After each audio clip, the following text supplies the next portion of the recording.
Syria's first car is a Sham. Its name, which admittedly sounds somewhat dubious to English speakers, is derived from the Old Arabic word for Greater Syria. The project is a joint venture between the giant Iranian car company Khodro, the Syrian government and a private business, Al Sultan. Called Siamco, the company has spent around $60 million putting the Sham on the road.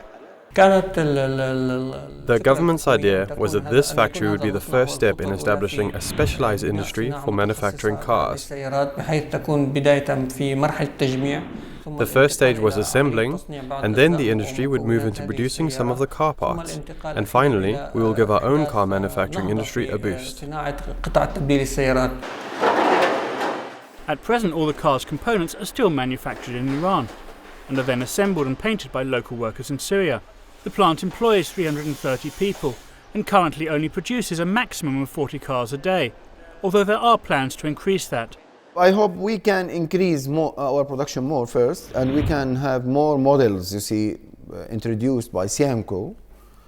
And also we would like to have more than one shift. That means to provide our society with more job opportunities in this case, because it is one of the main targets of the industry also. At the moment, the car is available in both 1600 and 1800cc versions. It's a family car with basic features such as power steering, air conditioning, central locking, electric windows, and an onboard computer that alerts you to such things as whether the oil needs to be changed. The next model, if the company can secure the financing, will be more advanced. I hope that we can do this model, as I told you, with automatic gearbox, with ABS, for example, aluminum wheels, with front and rear new panels, and also dashboard with a new, more powerful engine. Despite its somewhat ambiguous name, the Sham is no illusion. There are now 11,000 of these cars on Syria's roads.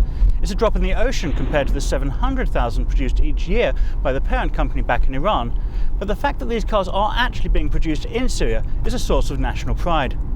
Mahmoud Toma has been working at the plant since the company started. I'm very proud, not a little, because it's a new production in Syria, and I think it's give a place to Syria in the world.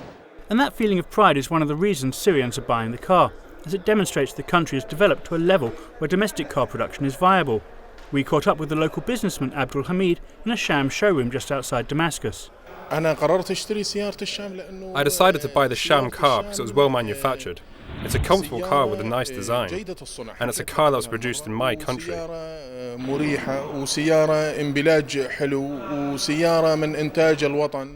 had to buy it, and I encourage every other Syrian citizen to buy the Sham car, as it supports our country's economy and our national production. There is now another joint Syrian-Iranian car company called Sypa operating in the country, although some people question why Syria is in the business of producing cars in the first place. There is no use of assembling cars while you cannot be competitive in the international car market. It's not about import substitution anymore. It's about specializing and focusing in areas in which we have competitive advantage. Indeed, by international standards, the car is not cheap at around $12,000, but it is locally competitive when import costs and registration duties for foreign brands are taken into account. A Toyota Prius costs an eye-watering $60,000 here, more than double the price in the US.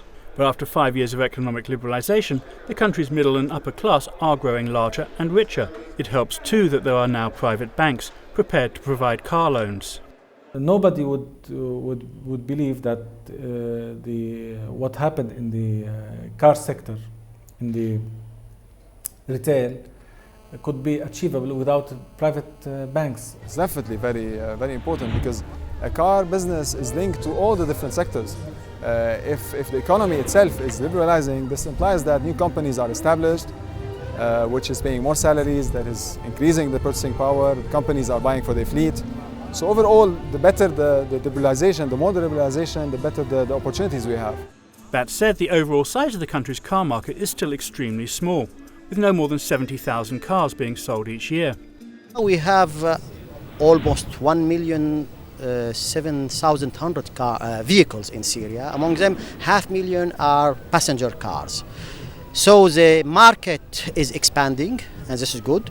And we think that we still have margins for more expansions, because till now the vehicle ownership in Syria is not more than 80 cars for 1,000 inhabitants, which is a very, very low rate of vehicle ownership. Which, to the 180 car companies who attended the country's 10th annual motor show, means there's plenty of room for growth. Although despite the fact that when you buy a Sham you don't have to pay for its registration, which will save you thousands of dollars, most Syrians prefer Korean cars, such as Kias, which now make up some 70% of the market. The reason for our popularity is our cars are of good quality and the prices are reasonable. It is perhaps difficult to get excited about a company that has only produced 11,000 cars. But when it comes to the Sham, maybe that's missing the point. It was the first car produced in Syria, and that matters to them. And as long as the Syrian economy continues to grow, and this year GDP is expected to increase by 5%, the road ahead for the Sham seems clear.